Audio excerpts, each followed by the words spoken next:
Hey everyone, happy Friday. Welcome to another edition of Sports Speak. I'm Eddie Kalegi. And I'm Tim Moore. Man, there's a lot of sports going on right now, Tim.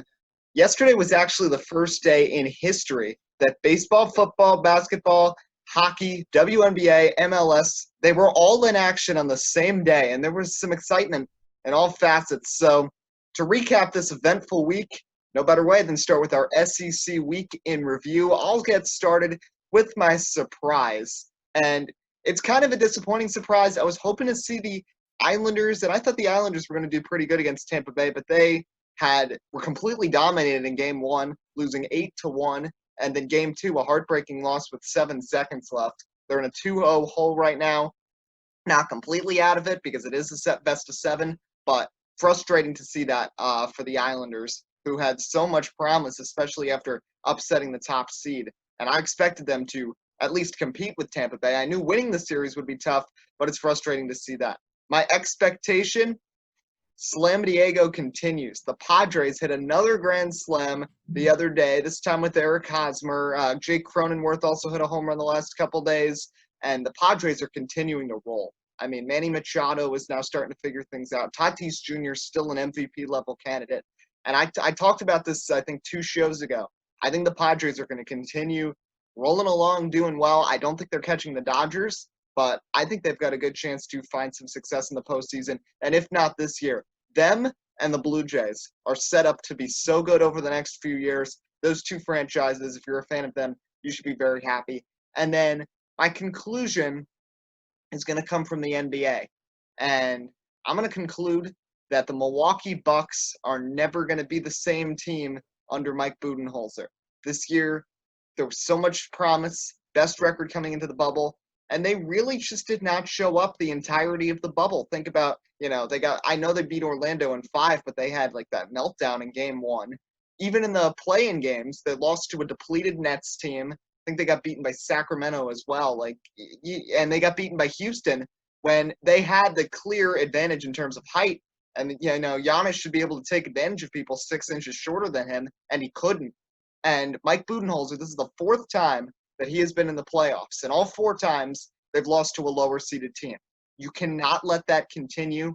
And when I'm looking at Giannis Antetokounmpo, with everything about stardom and big threes and dynamic duos, how long is he going to want to stay in Milwaukee without a number 2?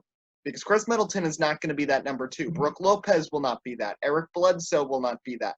He's got a nice supporting cast, but is that enough to get over the hill? In today's NBA, it is not. So my conclusion is this was the best we're going to see of this Bucks team, and now it's all up to Giannis Antetokounmpo. What does he decide to do? We know he's – it's people saying he's going to be traded. He's played his last game with Milwaukee. I don't think so. I think he's going to be back next year. I don't think the team's going to be as good. But I do think he's going to be back next year. But Milwaukee's either going to have to spend money and get them someone else to be there with Giannis, or he might be walking out the door of the Fiverr Center next year. Well, I guess before I do my SEC, I guess I have to ask the question, can I go out of order? Because I was going to put the Bucks in my E in regards to on Monday when we talked about this. We expected if Giannis Antetokounmpo was not going to play in Game 5, they were ultimately going to lose, and that's exactly what happened. The Bucks, I don't know what to expect. Obviously, for me, and you mentioned for Budenholzer, it's a very tough situation because once you lose all the momentum you've had positively for 2 seasons, once you get into that 3rd season of success yet again, and he fails again next year, usually that's the kick out the door, if you know what I mean. Because it's almost like the Rocket situation. How many times are you going to get this close with ultimately not being successful? And the same thing as well with the Clippers. And I think change is inevitable eventually. But you mentioned it for Giannis. This is huge because you really need that second guy.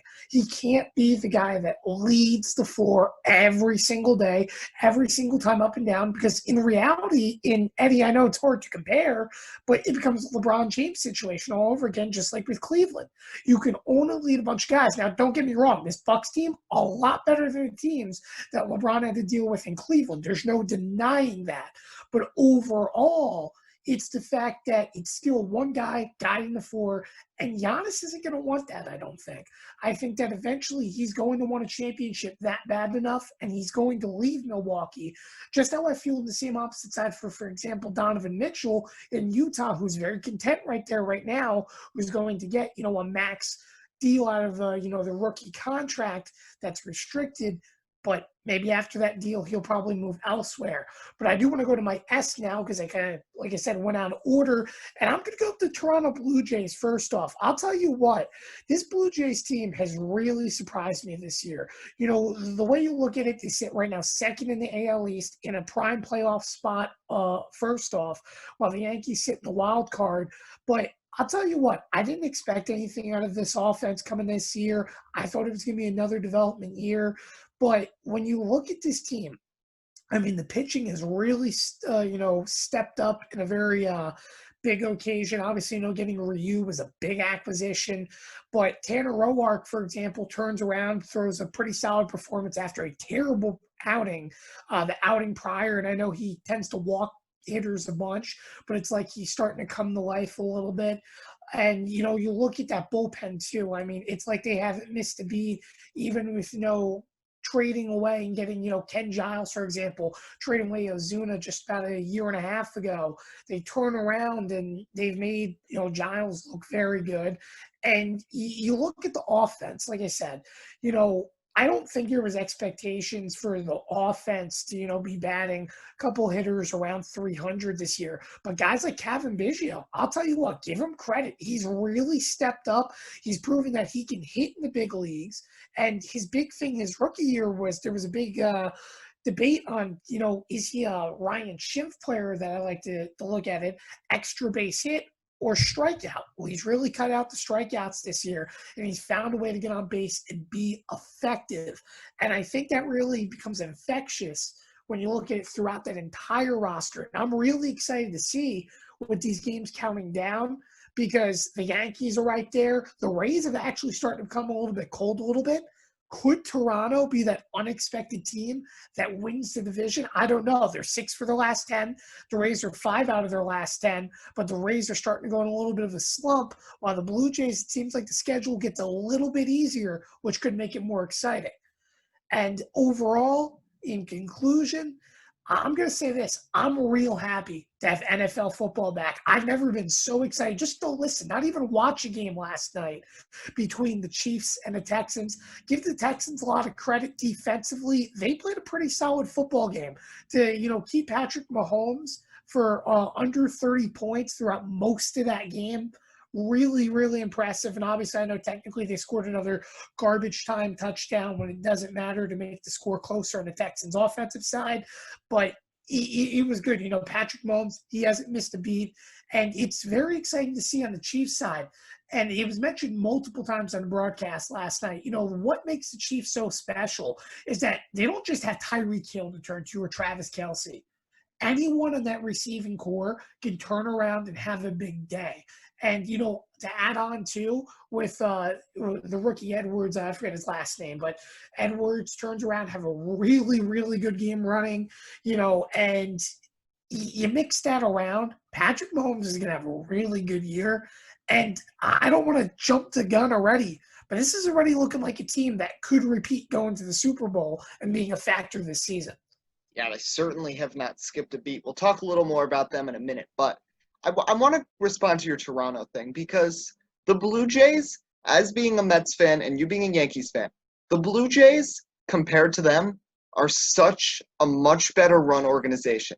The Yankees, of course, have more money to spend, and it pays out with some of the guys, but there are other ones that, don't pan out that they spend the money on. Think about a few years ago when the Yankees were really in the depths around like 2012, 2013. But the Yankees also have the tendency to trade away a bunch of their prospects and miss out on some of that talent that they have.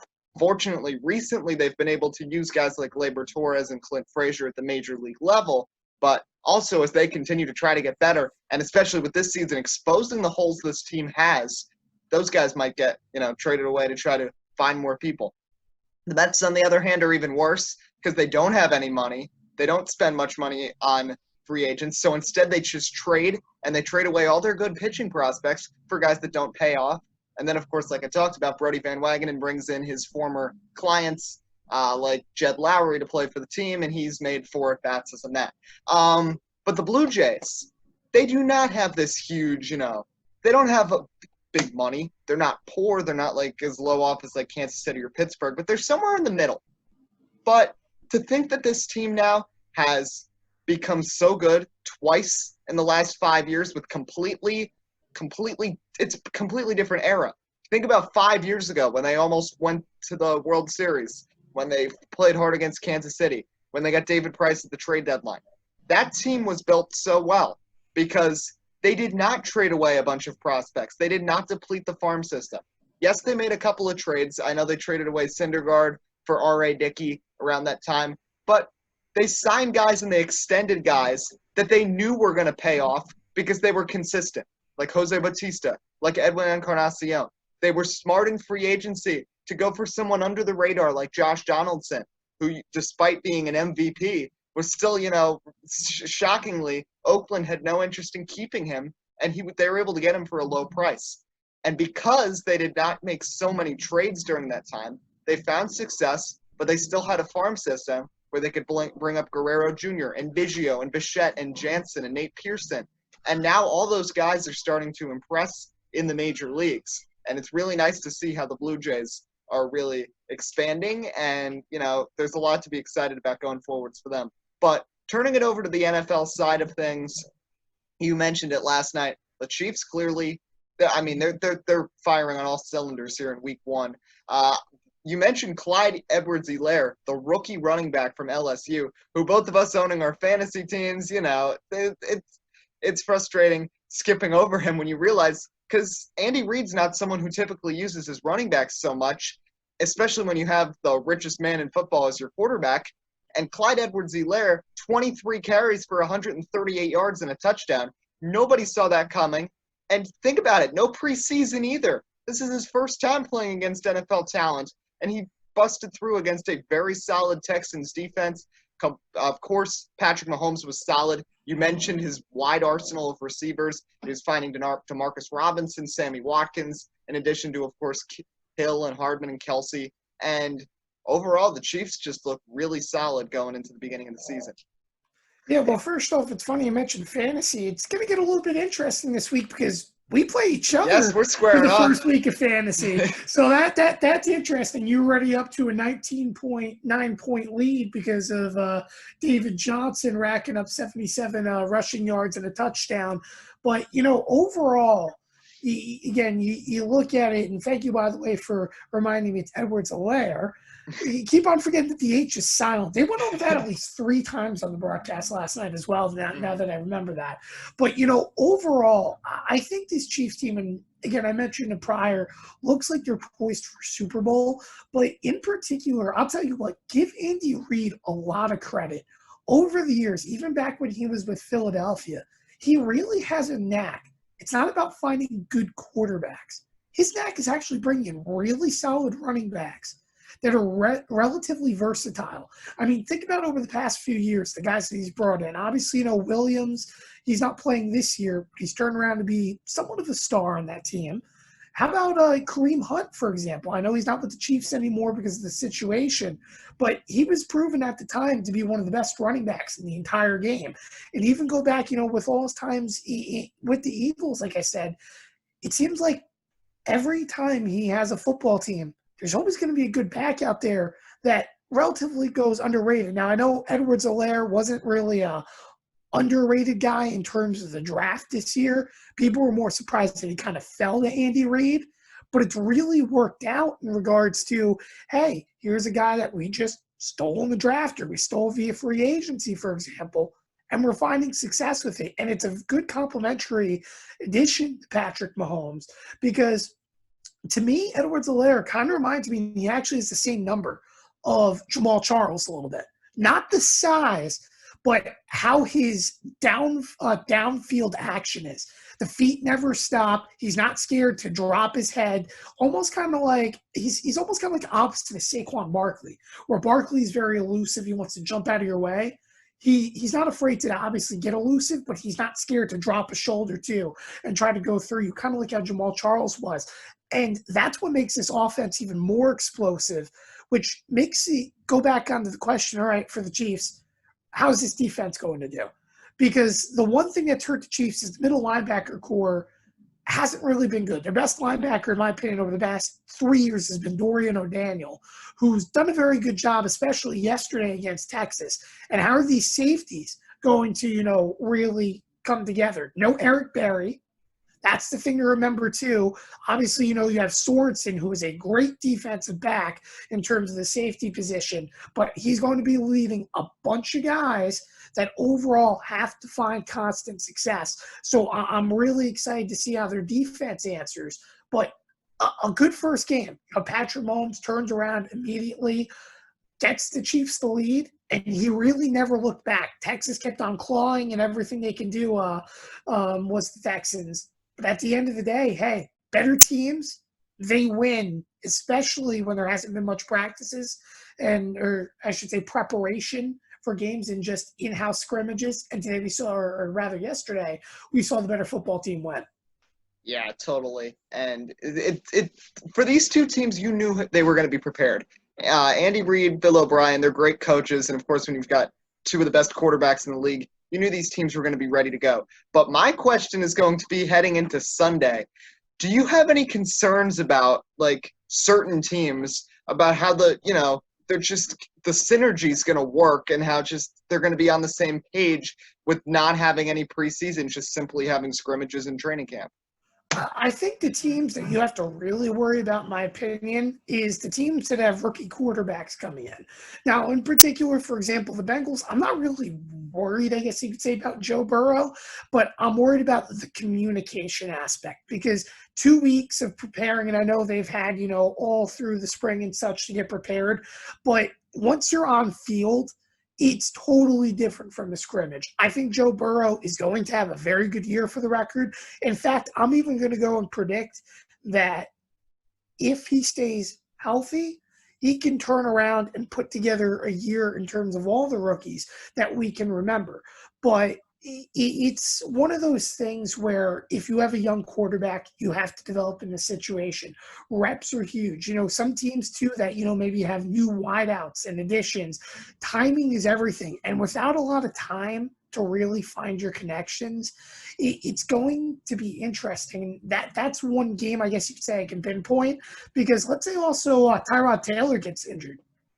Well, all of a sudden, you're seeing rookie quarterback versus rookie quarterback of Burrow versus, on the opposite side of Herbert. And Herbert really hasn't had much time in terms of the starting work to find his, consistency with guys like Keenan Allen and such. So I think you're going to see those simple struggles early for the rookies.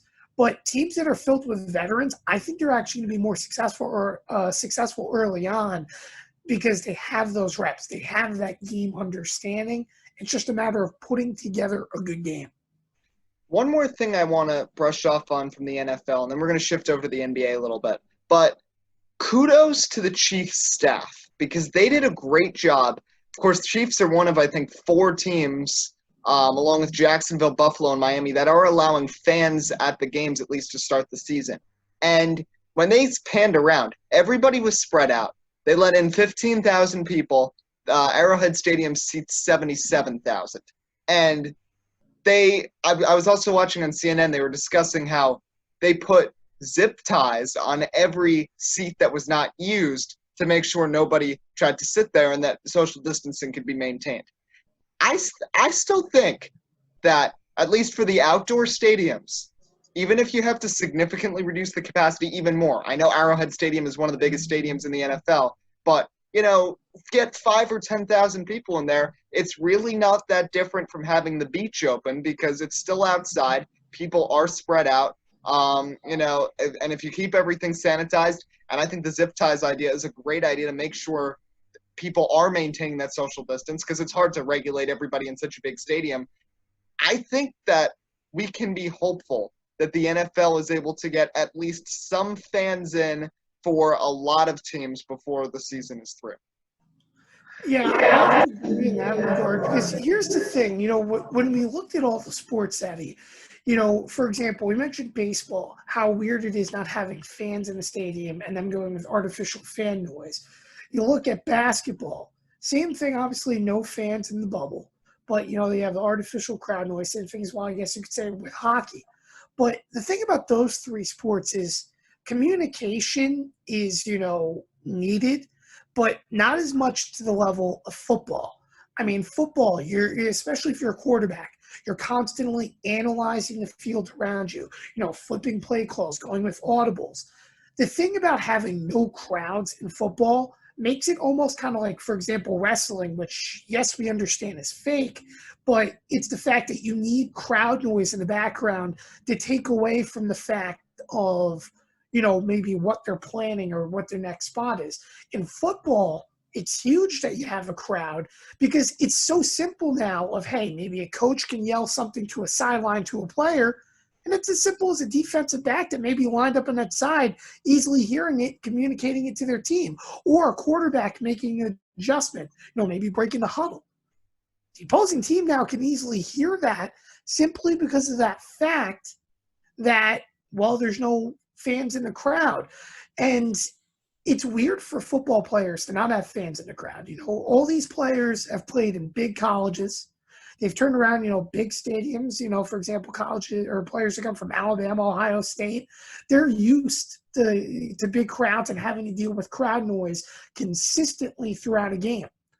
But players, this is, like I said, this is a new thing where they're going to have to deal with, where if they don't have fans in the stadium, all right, how do we deal with it? Because everything we say is going to be heard. And I feel like football is one of those sports that you need fans in the stadium because crowd noise does have a factor in terms of the play. Obviously, it hypes up players. I think that's already been proven. But it's also the fact that for communication aspects, that's a big reason why now teams have gotten more sketchier. For example, New England Patriots in their systems, because they don't want their stuff being picked up easier. And with there being no fans, no sound, it makes it a lot easier to get picked up by another team or someone, sitting up in the booth that may be a coordinator. So I think that it's important to have fans in that regard. Now, in the safety aspect, I believe that we will have fans in the stadium eventually in all stadiums, but it has to be proven first that fans aren't catching COVID. I think the Chiefs' step yesterday was a great first step. Big stadium out of Arrowhead, and I think it was the final number wasn't 50. I think it was 16,000 allowed in. Yeah, I think it was 16, and it's 77,000 is the capacity. Yeah. Overall, the fact that they got 16,000 people in there and they were able to, keep it a system where they're not kicking fans out or creating any issues, I think that's huge. And if there's no COVID cases that come out of it, I think it's a massive winner that teams start looking at, because I know for a fact teams want fans in the stadium, not just to make revenue and profit and such, but you want fans in the stadium for the players' comfort as well. And I know Jerry's World, for example, Jerry Jones, he's going to try to push for as many fans as he can get entirely in Dallas. But for games, for example, New York, for like the Giants and the Jets, you just need fans in MetLife some way, somehow, even if every game will be a disaster this year. So I'm eager to see, because I know those are two teams, for example, that aren't going to have fans to start the year. I'm excited to see what happens come, middle of the year, if people start walking in the doors. So let's shift gears now to the NBA. We're going to be doing a lot of predictions in a few minutes because there's so many sports going on this weekend. But one really surprising news story that I considered using for my S, but I decided, you know what, let's just save it for a whole segment here. Billy Donovan not returning to the Thunder after 5 solid years with the team. And this year, the Thunder were probably the most up there with Miami, is, really surprising how good they were. Because, listen, when that trade happened, I knew Paul George probably wasn't going to stay. But when they traded Westbrook straight up for Chris Paul, I thought we were going to see a situation where Chris Paul is so annoyed that he's in Oklahoma City. He's with Steven Adams and a bunch of no-names. He's not going to want to play. He's going to start with all the injuries and sit out, play like 5 games, and then boom, he'll be playing for a contender next year. That did not happen.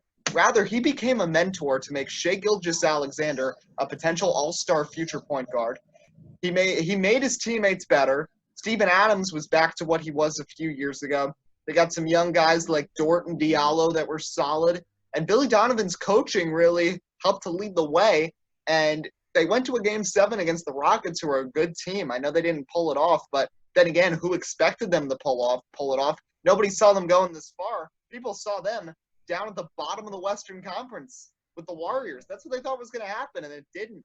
So the thing with Billy Donovan not coming back just really surprises me, because I'm still trying to figure out, because the way they phrased it was that they were talking about an extension and the talks fell through. So what does this even mean? Does this mean that Billy Donovan has an offer elsewhere? I don't really know what the deal is here. Yeah, I don't know what to think about it, Eddie, because to me, it's almost kind of like a situation where either Billy was asking for something and the Thunder just weren't going to give it, or they're just wanting to move on and go through a full rebuild process. And to me, that scares me, because no one expected the Thunder to win this year. Let's be honest. I mean, everyone thought with trading everyone away, this was going to be a team that was below 500, not competing for a playoff spot. And we've only seen that one time, might I mind you, in the Thunder's entire franchise history, of course, being short-lived to this point. But overall, this has been a franchise that's been successful record-wise. And Billy Donovan did a great job putting together a team, especially led by Chris Paul, to find success and ultimately become playoff contenders. Now, let's be honest. We all knew they weren't winning the NBA championship this year. But at the same time, the fact that they were able to still win while developing was very, very impressive. And the fact that he's not coming back next season, it astonishes me. Because how do you take a guy, for example, that has a similar situation, in my opinion, compared to the NFL, of Sean McVay, where he comes in and obviously he's had a very good experience throughout his time coaching in the NBA. But overall, you take a guy that had nothing in his hands other than one star, really, of Chris Paul that was known, and still found a way to win basketball games, even if they were close, competitive, make the defense, might I mind you, as well, a little bit better, and turn the team into having a lot more depth than what it had when Russell Westbrook played for it. That's good. And this is just the start. It's not like this is the final picture. This isn't the New York Knicks we're talking about. We're talking about, the Thunder that have the future to develop success. And to just cut that off, to me, there has to be more to the story than what we know, because this is just such an odd situation. I mean, for example, if the Miami Heat lose the Eastern Conference Finals right now and they were to turn around and do the same thing, I would be astonished. And obviously, I know they're not going to do that, but it's like, what's the process of thinking here? Something had to go on either in the background or overall. Either he got a better deal, or there's been arguing back and forth that's ultimately cost this thing, because to me, this is surprising. Yeah, and this is very similar to a few years ago. Scott Brooks was not doing a terrible job. His one bad season was because Kevin Durant was hurt for most of the season. He gets canned from the Thunder, but he gets another NBA coaching job with the Wizards. Maybe we'll see a similar story here with Billy Donovan. Before we get to our predictions, one other thing that just crossed my mind that I want to talk to you about. Of course, we're both NASCAR fans. It's official. It had been rumored on and off for the last couple months, but Bubba Wallace is not returning to Richard Petty Motorsports. And the 43 team is continuing. Of course, there are rumors about the future of Richard Petty Motorsports. They're going to be around next year. But now the questions really loom with who's going to hop in the 43. First, just quickly, I think Bubba Wallace, the most likely thing is him to go to the 42 for Ganassi. What do you think on that? Well, I'm going to disagree, because I say it in this one regard. About 2 months ago when we were talking about this, Eddie, I said he was going to the 42, no doubt. It would have been a better career decision for him. But based upon the media reports that I read last night in this situation, Chip Ganassi actually withdrew his offer for Bubba Wallace to come to Ganassi because he didn't receive a response and didn't feel Bubba was serious enough about consideration. Now, sure, things may change because Bubba's made this public now that he's not going to return. But overall, I just still don't see it. Chip's a guy that's usually to his word. And if he rescinds an offer, it's probably for permanent. I mean, you have to remember, too, you just turn around and Jimmy Johnson just announced now he's going to IndyCar, which I'm going to be honest. Did we not say that 2 months ago? Mm-hmm. Did we not say Jimmy Johnson was going to find a way in the IndyCar? But, overall, the way we look at it is that it'll be huge for Bubba if he can get in the 42, but I think looking forward, he's going to probably be a favorite candidate. Not saying he gets the 48, but he'll be a favorite candidate for that 48 car. I think that's a big opportunity for Rick Hendrick as well. You have to think about all the things historically Rick Hendrick has done for this sport. It would be a good fit for him to, step in the team. But I don't really know what to think about the 42. I think he missed an opportunity, waited too long, and Chip's almost on to the next guy. And also, don't count out the Stewart-Haas team either. Tony Stewart, everyone said, oh, well, he likes Kyle Larson. But to me, that doesn't mean anything. Tony is a business guy just as much as he is, a friend guy. If he sees the opportunity right, just like he did with Daniel Suarez, he could turn around and bring in Bubba Wallace. And this silly season for NASCAR is interesting in that, there might not be as many moving pieces as other years, but there's so much uncertainty with every single one. Don't know what's going to happen. I still think Bubba's going to end up in the 42. I know there's that story going around, but I still think with the McDonald's tie, with the fact that Ganassi has always been struggling for sponsorship with their Cup team, and someone with, secured sponsorships like Bubba Wallace comes in. We know Matt Kenseth is not going to be driving the 42 next year because, let's be honest, he has really struggled with this package. I think this was just a filler opportunity for him. I'm just going to go through my little predictions here, and then you can give your own. But I'm saying Bubba to the 42. The 48, I'm still unsure about. Honestly, I don't know. Because now that Noah Gragson has said that he's going to Junior Motorsports, what is Hendrick Motorsports' plan? My problem with Bubba Wallace at Hendrick Motorsports, I think it would look very good for the team, obviously, but you need a veteran leader on that team. And the fact that you would go from, think about, next year will be exactly 10 years since Jimmy Johnson, Jeff Gordon, Dale Jr., and Mark Martin, 4 Hall of Famers with 10 years of experience at least each, were all on that team together. And now you go to a situation where with Johnson gone, Chase Elliott's the only somewhat, veteran, and then Alex Bowman and Byron, Chase Elliott would really have to take on a role as, the face of Hendrick Motorsports, not just, on a popularity standpoint, but also just on the standpoint if that team is considered one of the NASCAR super teams, so he really would have to be considered a superstar of NASCAR, which, unfortunately, still, I think, statistically, he's still a year or two away from. I think right now he's a very, very good driver. I don't know if he's a star yet because there's been a lot of times where he goes through a 3-4 race stretch where he's not that competitive. But I still think Bubba's going to the 42. I don't know what's going to happen with Haas either.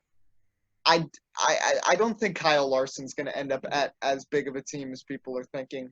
I honestly could see Kyle Larson hopping in the 32 and trying to work his way back up. I don't see Haas letting go of Chase Briscoe with how strong he has been this year in the Xfinity Series. I think he might slot into the 14. And with Boyer, he could be going to the booth. You never know. But you know what? Don't count him out from the number 48 car either. We know he's got a love-hate relationship with Jeff Gordon. We know he's respected by a lot of drivers. He's a veteran presence. Will he be a dominant driver? Certainly not. I think he could win races with Chevrolet. He could win a race or two with Hendrick Motorsports. But I think having that veteran presence there, him and Chase could help to lead that team, and he could be a filler there for a couple years as some of these younger guys, because there's some talent in trucks. Like Zane Smith has really started to impress in the truck series. That as these guys start to work their way up, that maybe that could be a seat that Boyer keeps warm for them. But that's just my thoughts on this right now. Yeah, the way I look at my predictions is it has to, A, make logical sense, but also, B, it has to be a good enough opportunity. I think if you're a team owner that has a spot open now, I know Gibbs already, they closed the door. They are bringing in Christopher Bell, so that's huge.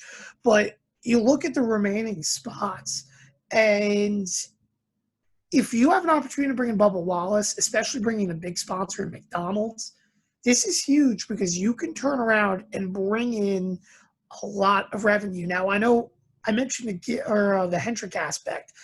Hendrick, it's going to be a little bit of an issue because you have to remember this aspect for a moment. Hendrick is a Pepsi-based team in terms of their sponsorships. Well, McDonald's supports Coca-Cola products, not Pepsi products.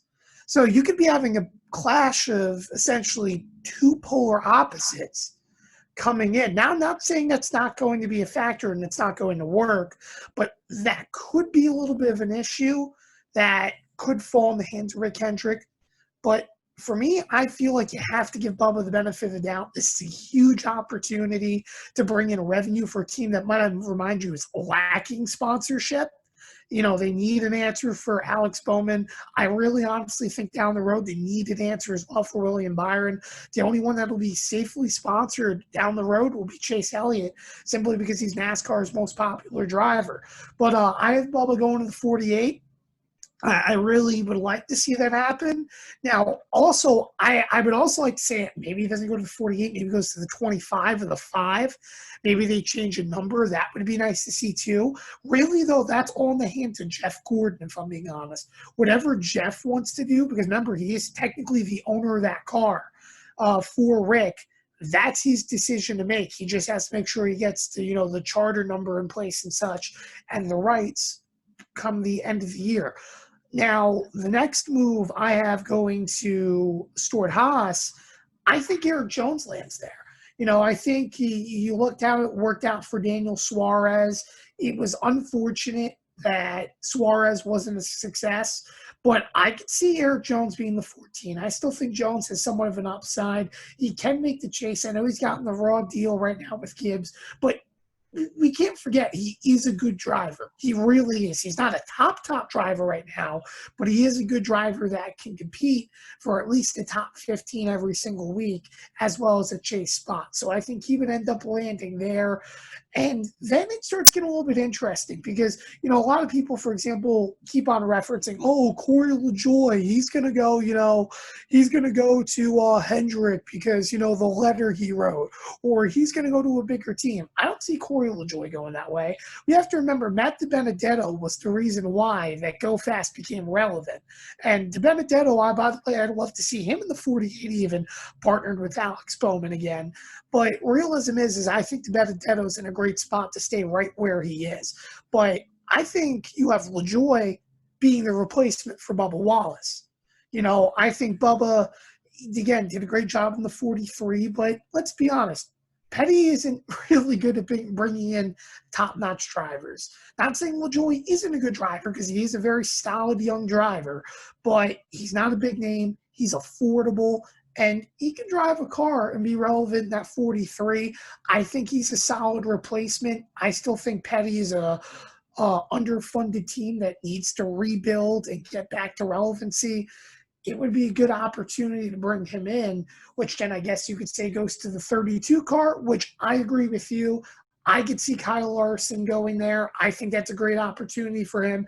And over the past few years, in terms of historical references, with the exception of Casey Kane, well, actually, I can't say within the exception of Casey Kane, because he actually was battling for a playoff spot before he stepped out. But on drivers that have gone to underfunded teams that have had successful careers, overall, have been somewhat successful. Not, championship successful, but they've done a pretty good job. Kurt Busch did a great job in the 78.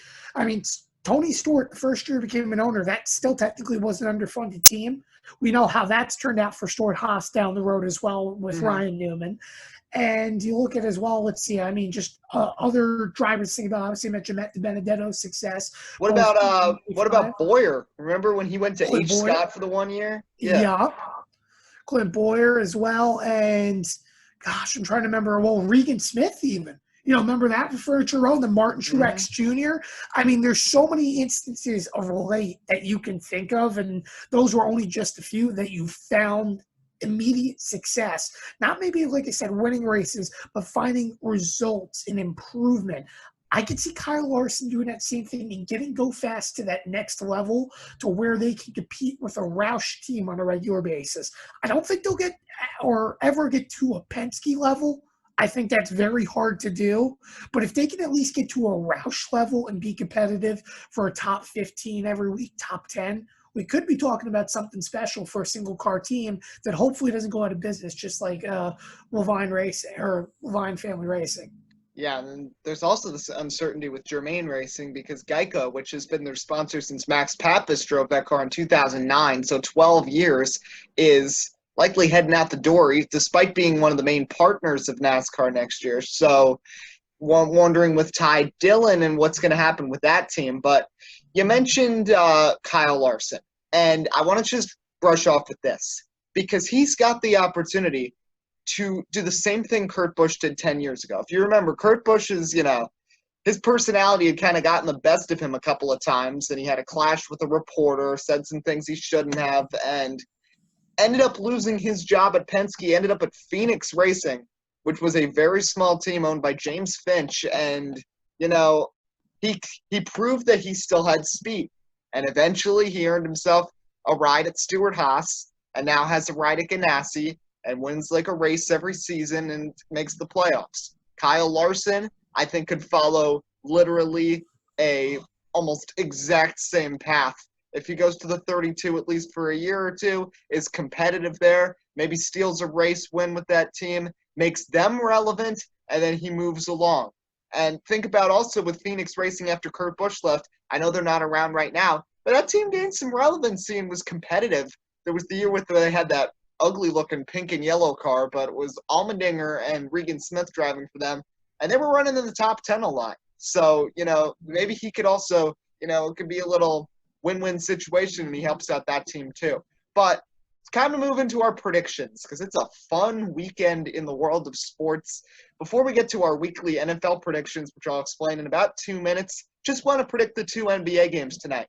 Game 7, Celtics, Raptors. Winner moves on to face Miami. Tim, who's winning?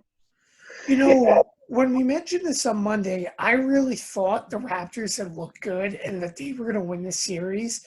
But something in my mind tells me I would have loved to see the Battle of the Underdog series for the to go to the NBA championship. I want to see the Celtics win tonight. I mean, just think about it. Celtics, Miami, 2 teams no one even would have thought would have been relevant, are potentially just 1 game away from facing in the biggest series all year long. I want to see Boston win it. I want to see Jason Tatum have the game of his life. Toronto's kind of on the edge of their heels, and no disrespect, I guess you could say, to Toronto. They've definitely surpassed expectations for this year. No one thought without Kawhi Leonard they'd even get close to getting this far. They had a great start in the bubble, but they've kind of faded off a little bit. I'd like to see Boston win this one. I'd like to see Boston win because I'd love to see either Kemba or Jimmy Butler playing in the finals, but I got to go with the Raptors here with their playoff experience. And, they were so clutch in double overtime in Game 6 to be able to force this Game 7. I have confidence in Nick Nurse that they will get it done. Other game tonight, Clippers-Nuggets. Clippers up 3-1 on Denver. Tim, will they close out the series? Well, based upon last series, the answer would have been no, because they came back down 3-1 against the Jazz. It's a hard thing to say, Eddie. I think that they could pick up today's game, but I still have, the Clippers winning the series. I mean, it's very hard for me to turn around and say that it's not going to be the Lakers versus the Clippers in a Western Conference Finals. I mean, let's be honest. NBA fans in general, that's the only matchup people have been looking forward to is who's going to make the NBA Finals on the Western side of the Clippers and the Lakers. I mean, sure, I guess you could say you want to see them wrap it up now, but at the same time, I think the Nuggets have a little bit of life left in them. I don't see them winning the series, but I do see them winning tonight. Yeah, I see a big game tonight as well from Jamal Murray. I'm going Nuggets, but the Clippers will wrap it up in Game 6. So, wrapping things up, NFL predictions. We're going to do this each week with our NFL weekly pick'em. So, we each selected 3 games that we're going to, we have confidence in our picks. So, we'll pick them, and then I'll keep track, and we'll see who wins at the end of the season. Tim, why don't you go through your 3 games and who you got winning? Indeed. So the first game that I selected was the Green Bay Packers and the Minnesota Vikings. And for me, and to be honest, my 3 games that I picked was relatively challenging. I didn't want to pick, a one-sided winner. I think Green Bay comes out and beats Minnesota. Now, obviously, we know Kirk Cousins has a lot of hype on his side, saying the fact that, if I die, I die, showing a little bit of his personality, that he got a little bit of, a little bit of flack for, I guess you can say. But Aaron Rodgers, this is a year where he's going to be playing really angry. He wanted a wide receiver. They gave him Jordan Love. So overall, I think Rodgers is going to be effective. And not only that, you have to remember, he really hates the Vikings. I mean, ever since that injury, I believe it was produced out of the hands of Anthony Barr. Yes. He is an angry man playing the Minnesota Vikings. I would love to see him have a day of his life with Devontae Adams tomorrow. I think Green Bay wins it. For the record, I think it'll be maybe a 7-point game when it's all said and done. It's going to be close, but I have Green Bay winning that one. All right. I'll go my first game and we can alternate. My first game, I'm going to go with New England and Miami because I know people are like, what's going to happen? Cam Newton's first game, Miami starting Ryan Fitzpatrick. He beat New England last year. Well, I'm going to go with the Patriots in this first game. I think they're going to come out to a roaring start. They're going to lose a few throughout the season. This isn't Tom Brady. This is also Cam Newton, who played 2 NFL games last season. But I think they're going to get off to a strong start against this Dolphins team. I think it'll be close, but I got the Patriots pulling the first one out. Yeah, my second game is going to be interesting. And again, I said it could be potentially a rookie battle if Tyrod Taylor gets hurt, but the Los Angeles Chargers taking on the Cincinnati Bengals at home, might I mind you. I think this is going to be an interesting matchup because Taylor has a lot to prove. Obviously has incredible targets, let's be honest, for really the first time in his career. I mean, don't get me wrong, he had OBJ and Jarvis Landry, just about a year and a half ago. But at the same time, I mean, he really needs to, find a stride. Keenan Allen, an incredible target, and you mix up a running game with Austin Eckler as well. And we have to remember one thing. I think for Joe Burrow, this is the biggest challenge he's ever faced in his career, and it's only in week 1, simply because of the fact that this Chargers defense, we cannot underrate. This, even with Phillip Rivers, when he was under center and successful 2 seasons ago, this defense hasn't, I guess you could say changed in terms of how consistent they are. Guys like Melvin Ingram, who, by the way, has a lot to prove. He wants an extension. He's guaranteed $14 million this year of what he's getting in this season's salary. He's going to want to come through that offensive line and, get to you. Or he can even intercept balls. Derwin James, we know he's been battling through injuries. I don't think he's playing week 1. But overall, it's going to be interesting to see when he comes back. But what it really comes down to is those cornerbacks. It's a very good mix for the secondary overall for the Chargers. They're very good in man-to-man defense, and they're also very entertaining with their safety blitzes in particular. I think that it's going to be very interesting how this defense handles it, and Joe Burrow is going to have a good battle for his money. I think the Chargers win it by 3. All right, game 2 for me. I think this is probably my gimme game out of the 3. Baltimore and Cleveland. I know we both have some doubts about the Ravens this season. But I also have tons of doubts about this Cleveland team. And, I mean, it's a new coach. They might win some games down the line. But I think first game of the season at M&T Bank Stadium, I got the Ravens all the way. Lamar Jackson is going to follow up his MVP season, at least with a really strong start in week 1. I have no faith in Baker Mayfield, even against this Ravens defense that, people might start to figure out because there's been no changeover. But I got the Ravens winning this one pretty handily. Yeah, the Ravens, I have to agree. I think they'll win that one single-handedly. And not to underrate the Browns, but for the Browns this year having no hype, this is a good opportunity for them to have a good season with the team that they had last year that we thought should have won. But, of course, with Freddie Kitchens as coach, no one's going to win. Now, unfortunately, he's a Giants offensive line coach, so I guess I don't really have much to worry in terms of play calling with him. But I guess it gets no better in New York. But my third game is going to be the Buccaneers and the Saints. And I'll tell you what, this is something Drew Brees has wanted for a while, Eddie. To face Tom Brady in the spotlight. And sure, we're not talking about the Super Bowl, but now we're talking about division rivals. I think this is going to be the rivalry to watch all year long. Don't get me wrong. I think the Panthers have a solid team too, but they're not the Buccaneers or the Saints. It's going to be a duel. This is going to be a primetime game that everyone's going to watch. I mean, come on. Who doesn't want to watch Tom Brady in his first game in New Orleans against that very solid defense? I think the Saints edge him out. Drew Brees is going to play with an edge. Michael Thomas, I mean, the guy is – I don't care what anyone says. He's the best receiver in football. Sure, there's DeAndre Hopkins as well.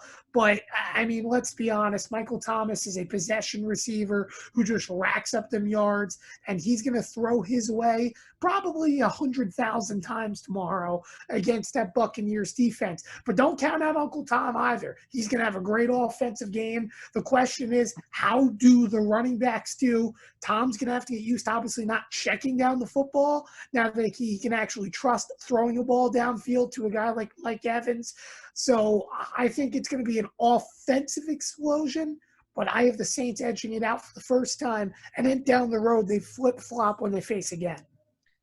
Yeah, that's going to be a wild, high-scoring game. I mean, it's going to be fun to watch Brady and Gronk back together, and New Orleans is so motivated. Think about Drew Brees, everything in the offseason, a lot of people were criticizing him, and then he had to make 10 apologies about it. But, between that and just the last 3 years for the Saints, they've lost in the playoffs from the Minneapolis Miracle, a terrible officiating call, and then losing in overtime again to the Vikings. Like, they are in desperate need because they know how talented they are. They have the best receiver in the National Football League in Michael Thomas. They have a great running back in Kamara. They've got a solid defense, and they got Drew Brees. They want to come out strong. And now that Tom Brady's in the division, that's going to be even harder. But I think week 1 should be fun, and I agree with you on that. But third game, I'm going to talk about the Washington football team. First prediction, somebody's going to call them the Redskins in the broadcast before the first quarter's over. But the Washington football team plays the Eagles.